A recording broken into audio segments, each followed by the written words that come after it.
Hello friends, daily current affairs में आपका स्वागत है। दोस्तों, आज है 12 अगस्त। आज हम लोग करेंगे 12 अगस्त 2020 के मोस्ट इम्पॉर्टेंट करंट अफेयर्स। दोस्तों, यदि आपको इस वीडियो का पीडीएफ चाहिए तो आप वीडियो के डिस्क्रिप्शन में दिया गया लिंक से प्राप्त कर सकते हैं, या आप हमारे टेलीग्राम चैनल से भी इसे प्राप्त कर सकते हैं। टेलीग्राम चैनल का लिंक वीडियो के डिस्क्रिप्शन में दिया गया है। तो आइए शुरू करते हैं। उससे पहले यदि आप हमारे चैनल पर नए हैं तो चैनल को सब्सक्राइब कर लीजिए और बेल आइकन को प्रेस कर दीजिए, ताकि वीडियो से रिलेटेड एवं चैनल से रिलेटेड सारे अपडेट्स आपको मिलती रहे। वीडियो पसंद आए तो वीडियो को लाइक कीजिए, इसे दोस्तों के साथ शेयर भी कीजिए। टेलीग्राम चैनल का लिंक वीडियो के डिस्क्रिप्शन में दिया गया है। तो आइए शुरू करते हैं 12 अगस्त 2020 के most important current affairs. Current affair शुरू करने से पहले कल पूछे गए क्यूज का हम लोग आंसर देख लेते हैं। आप लोगों में से बहुत लोगों ने इसका सही जवाब दिया है। तो आइए शुरू करते हैं। पहला सवाल था, अमेजिंग अयोध्या किसकी रचना है? तो अमेजिंग अयोध्या किसने लिखा था? ये नीना राय के द्वारा लिखा गया था। ऑप्शन डी था सही जवाब।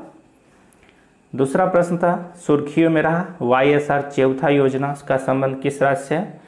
तो इस योजना का संबंध है आंध्र प्रदेश से। मैंने आप लोगों को कल बताया भी था कि YSR, कन्याश्री और मधु बाबू योजना को किस प्रकार से याद किया जा सकता है, या मो योजना को किस प्रकार से। अगला सवाल था, making sense of Indian democracy को किसने लिखा था? तो इसके लेखक कौन थे? इसके लेखक थे योगेंद्र यादव। ऑप्शन बी था सही जवाब। चौथा प्रश्न पूछा गया था, हाल ही में किसे PNB हाउसिंग फाइनेंस के प्रबंध निदेशक और मुख्य कार्यकारी अधिकारी बनाया गया है?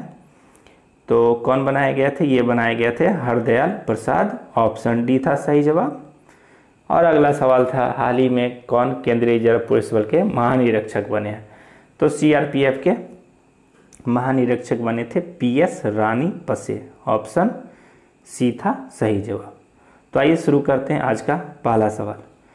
हाल ही में स्वच्छता के लिए एक सप्ताह तक चलने वाले गंदगी मुक्त भारत अभियान की शुरुआत की गई है। यह कब से कब तक मनाया जाएगा? तो यह कार्यक्रम मनाया जाएगा कब से? यह कार्यक्रम मनाया जाएगा 8 से 15 अगस्त। ठीक है, 8 से 15 अगस्त के बीच में मनाया जाएगा गंदगी मुक्त भारत अभियान। इस कार्यक्रम की शुरुआत किसने की? इस कार्यक्रम की शुरुआत हमारे PM श्री नरेंद्र मोदी ने की है। इस अवसर पर एक दिल्ली में एक राष्ट्रीय स्वच्छता केंद्र का भी उद्घाटन किया गया है, और इस मौके पर बिहार सरकार ने भी एक जागरूकता अभियान कार्यक्रम की शुरुआत की थी।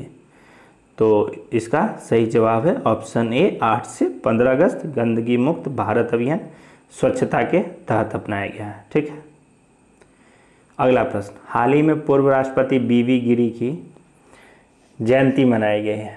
तो यह पूछा जा रहा है कि यह भारत के राष्ट्रपति के रूप में इनका क्रम क्या था? तो यह भारत के कैमे राष्ट्रपति थे?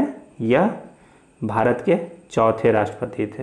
चौथे राष्ट्रपति। अगर इनका कार्यकाल की बात की जाए तो कब से कब तक थे? यह 1969 से 74 तक इनका कार्यकाल रहा है। यह जिस समय यह बनाए गए थे राष्ट्रपति, उस समय यह उपराष्ट्रपति के रूप में कार्यरत थे, और उपराष्ट्रपति रहते हुए इन्होंने राष्ट्रपति के रूप में के लिए चुनाव लड़ा था, और विजयी होने पर यह राष्ट्रपति बन गए। यह 3 प्रदेशों के राज्यपाल भी रहे थे।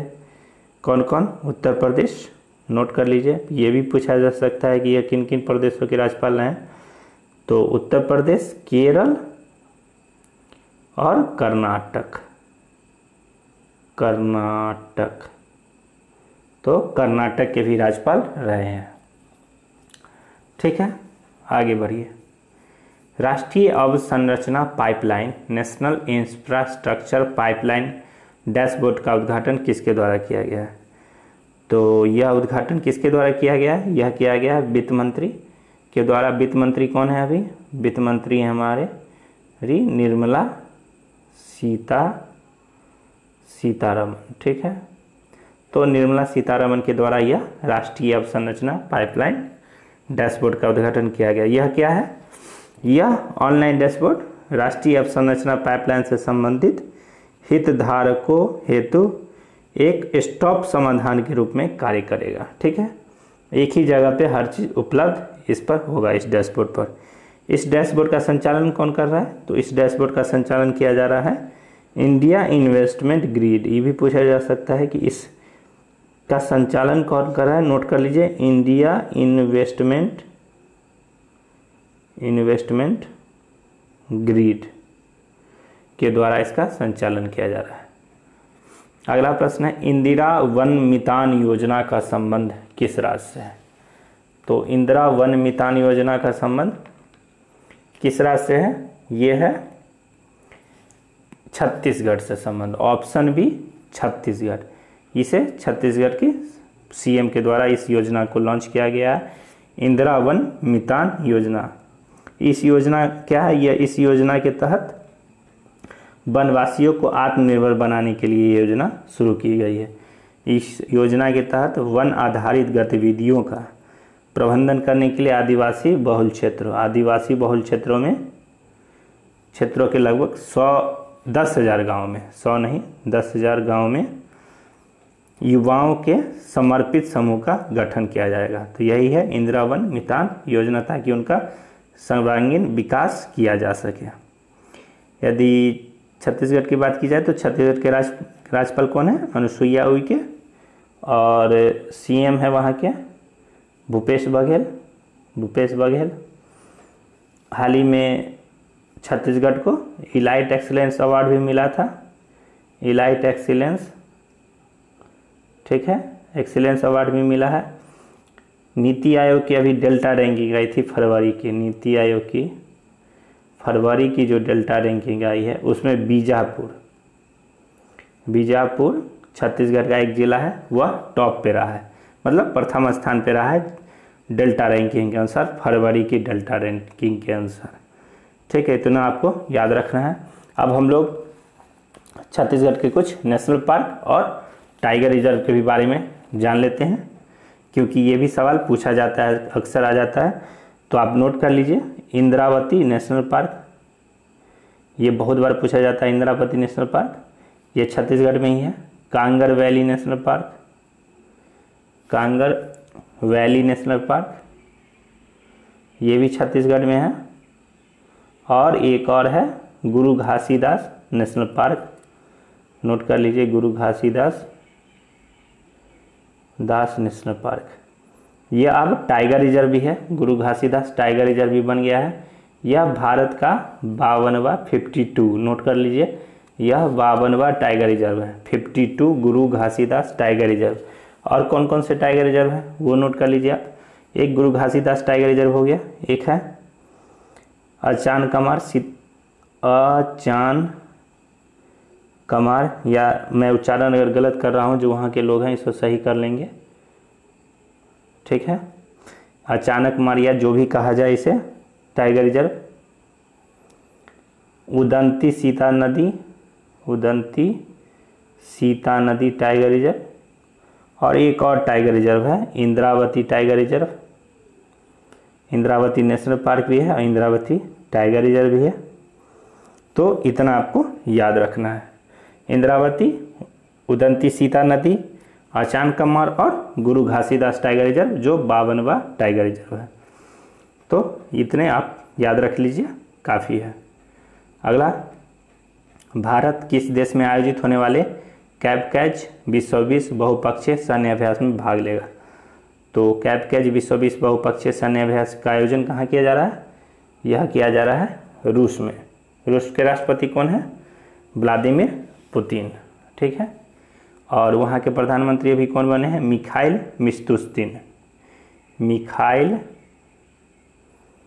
मिशतुस्तिन, ठीक है, वहाँ के प्रधानमंत्री हैं। अगला सवाल है, बेंगलुरु स्टार्टअप वेनाकुलर एआई मतलब यहाँ आर्टिफिशियल इंटेलिजेंस की बात की जा रही है। आर्टिफिशियल इंटेलिजेंस इसका नाम है, के साथ मिलकर कौन सा बैंक आर्टिफिशियल इंटेलिजेंस संचालित बहुभाषी वॉइस बॉट EXAA लॉन्च करेगा? तो एक्सा नामक रोबोट कौन लॉन्च कर रहा है? वर्नाकुलर एआई के साथ मिलकर यह कर रहा है Axis bank. Option B Axis bank यह काम कर रहा है। एक्सिस बैंक के कौन है एमडी एंड सीईओ? तो ये है अमिताभ चौधरी। अमिताभ चौधरी। रोबोट की बात चल रही है तो मैं आपको 2-3 और रोबोट बता देता हूँ। जैसे केरल की सरकार ने एक रोबोट किया था लॉन्च, इसका नाम था कर्मीबोट।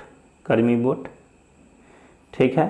अभी एक मैन होल सफाई के लिए रोबोट बैंडिकूट, बैंडिकूट का भी संचालन गुवाहाटी में शुरू किया गया है, ठीक है। और एक सिटी यूनियन बैंक है, सिटी यूनियन बैंक में ने भी अपना एक रोबोट लॉन्च किया था, उसका नाम था आस्क लक्ष्मी। आस्क लक्ष्मी। आपको बताना है कि सिटी यूनियन बैंक के एमडी एंड सीईओ अभी हाल ही में कौन बने हैं, आपको इसका उत्तर देना है। यदि नहीं पता है तो आप हमारे चैनल पर जो महत्वपूर्ण अपॉइंटमेंट है, नियुक्तियां हैं, आप वहां से इसे देख सकते हैं। और एक और रोबोट की बात कर लेते हैं हम लोग, modern rail coach factory. Modern rail coach factory ये कहाँ है, ये आपको भी बताना है कि मॉडर्न रेल कोच फैक्ट्री कहाँ है। इसने भी एक रोबोट को बनाया था अभी हाल ही में, सोना 1.5, सोना 1.5 नामक भी रोबोट बनाया था। तो इतना आपको याद रखना है रोबोट से संबंधित। अगला प्रश्न है, हाल ही में किस केंद्र शासित प्रदेश ने अपना खुद का शिक्षा बोर्ड बनाने की घोषणा की है? तो किस केंद्र शासित प्रदेश ने अपना खुद का शिक्षा बोर्ड बनाने की घोषणा की है दिल्ली ने। दिल्ली के सीएम कौन है? दिल्ली के सीएम अरविंद केजरीवाल। और शिक्षा मंत्री वहाँ के कौन है? मनीष सिसोदिया, उन्होंने यह घोषणा की है। अरविंद केजरीवाल है वहाँ के। उपराज्यपाल कौन है? उपराज्यपाल है अनिल बैजल। अनिल बैजल। 2 योजना भी शुरू की थी, एक रोजगार बाजार नामक पोर्टल, रोजगार बाजार नामक पोर्टल, एक योजना शुरू की थी राशन से संबंधित, घर घर राशन, हर घर राशन योजना। यस, हर घर राशन योजना शुरू किया था दिल्ली की सरकार ने। दिल्ली में केवीआईसी ने भी अपना पहला फुटवियर प्रशिक्षण केंद्र खोला है, दिल्ली में ही खोला था, ठीक है। तो इतना आपको याद रखना है। आगे आइए, अब केवीआईसी का ही सवाल है, देख लीजिए इसको। केवीआईसी ने किस राज्य के आदिवासी क्षेत्र में रेशम प्रशिक्षण सह उत्पादन केंद्र स्थापित करेगा? तो केंद्रीय खाद्य एवं ग्रामोद्योग आयोग किस राज्य में एक रेशम प्रशिक्षण केंद्र स्थापित कर रही है? अरुणाचल प्रदेश में स्थापित करेगा। तो अरुणाचल प्रदेश में कहाँ स्थापित करेगा, ये पूछा जा सकता है कि अरुणाचल प्रदेश में कहाँ स्थापित किया जाएगा। तो अरुणाचल प्रदेश के चुल्लू गांव में यह स्थापित किया जाएगा। चुल्लू गांव में यह स्थापित किया जाएगा। अरुणाचल प्रदेश के सीएम कौन है? अरुणाचल प्रदेश के सीएम है पेमा खांडू। और गवर्नर कौन है वहाँ के? गवर्नर है बीडी मिश्रा। पेमा खांडू और गवर्नर हो गए बीडी मिश्रा। और केवीआईसी के कौन है चेयरमैन? केवीआईसी के चेयरमैन कौन है? केवीआईसी के चेयरमैन है विनय कुमार सक्सेना।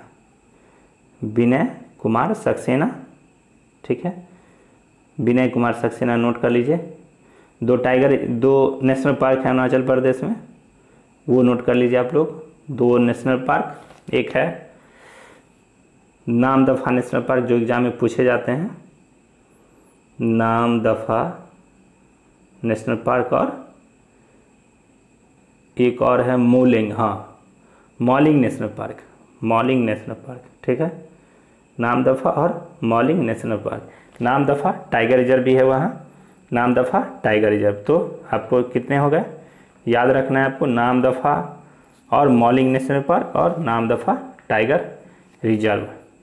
एक और टाइगर रिजर्व है वो भी नोट कर लीजिए, ये कामलांग, हाँ कामलांग टाइगर रिजर्व भी है। कामलांग टाइगर रिजर्व भी अरुणाचल प्रदेश में है। और पक्के पागा टाइगर रिजर्व भी अरुणाचल प्रदेश में है। तो इतने टाइगर रिजर्व हो गए, नामदफा, कामलांग और पक्के पागा, और नामदफा और मॉलिंग नेशनल पार्क। अगला सवाल देखिए, पीजीए गोल्फ चैंपियनशिप का खिताब किसने जीता है? तो पीजीए गोल्फ चैंपियनशिप का खिताब जीत लिया है कोलिन मोरिकावा ने, ऑप्शन डी। हाल ही में किस देश ने कोविड-19 का पहला टीका विकसित किया है? तो कोविड-19 का पहला टीका विकसित कर लिया गया। यह उपलब्धि किस देश ने हासिल किया? यह रूस ने की है हासिल। इस रूस ने के राष्ट्रपति कौन है? व्लादिमीर पुतिन ने इसका पहला टीका अपनी बेटी को लगाया था।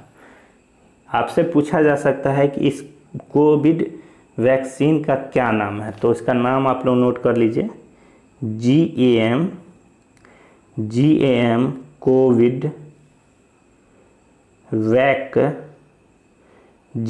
कोविड वैक लियो वैक्सीन, LYO GAM कोविड वैक लियो वैक्सीन।